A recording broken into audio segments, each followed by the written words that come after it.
Lisa, আমার boyfriend তোর সাথে কথা বলতে চায়, তুই তাড়াতাড়ি আয়। পাগল নাকি, আমাকে ঠিকমতো বাথরুমও করতে দিচ্ছিস না? দেখো বাবু, এটা আমার বান্ধবী লিসা। আচ্ছা একটা কথা বলতো, তোর মতো মেয়ে বয়ফ্রেন্ড কোথায় পেলো? কার কপাল পড়লো কে জানে। তুই আমার সাথে হিংসা করবি না। কিছুক্ষণ পর আমার বেস্ট ফ্রেন্ড একটি গাড়ি নিয়ে আসে। বাহ, এত সুন্দর গাড়ি, আমিও তোর কাছ থেকে গাড়ি চালানো শিখবো। হ্যাঁ দেখ, এটা আমার একমাত্র বয়ফ্রেন্ড আমাকে গিফট করেছে। এই দোস্ত, তোর ভাগ্য তো খুব ভালোই। ওই যে দেখ আমার বয়ফ্রেন্ড, ওই আমাকে এত সব কিছু গিফট করেছে। হাই বাবু।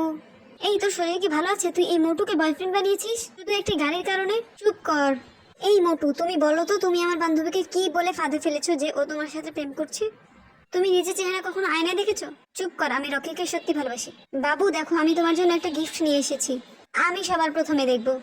এই লিচুগুলো আমি আমেরিকা থেকে আনিয়েছি। এর একটা লিচুর দাম 1 কোটি টাকা। লিসা, আমি তোকে একটা জিনিস দেখাতে চাইনি, দাঁড়া এখন তোকে দেখাচ্ছি। আমার বয়ফ্রেন্ড তোর সাথে দেখা করার জন্য আমাকে 1 লক্ষ টাকা দিয়েছে। দেখ বান্ধবী, এই মোটু কি সত্যি এত ধনী? বাবু, আমি তোমার জন্য একটা গিফট নিয়ে এসেছি, দেখো। সত্যি তুমি আমার জন্য গিফট নিয়ে এসেছো? তার মানে তুমি আমাকে ভালোবাসো, আমি তোমাকে বিয়ে করব। লিসা, তোমার নাকি নিজের কোনো ফ্ল্যাট নেই, তাই আমি তোমার জন্য আজকে একটা ফ্ল্যাট কিনেছি। আর এটা আমার পক্ষ থেকে তোমার জন্য ছোট্ট একটা উপহার। ও থ্যাংক ইউ। আজকে থেকে তোমাদের দুজনের রিলেশনের দায়িত্ব শুধুমাত্র আমার। আমাকে এরকম ছোট মোটো গিফট সবসময় দিবে আমার মোটু দুলা ভাই। তোমরা এরকম সুন্দর ড্রামা দেখার জন্য লাইক সাবস্ক্রাইব করো।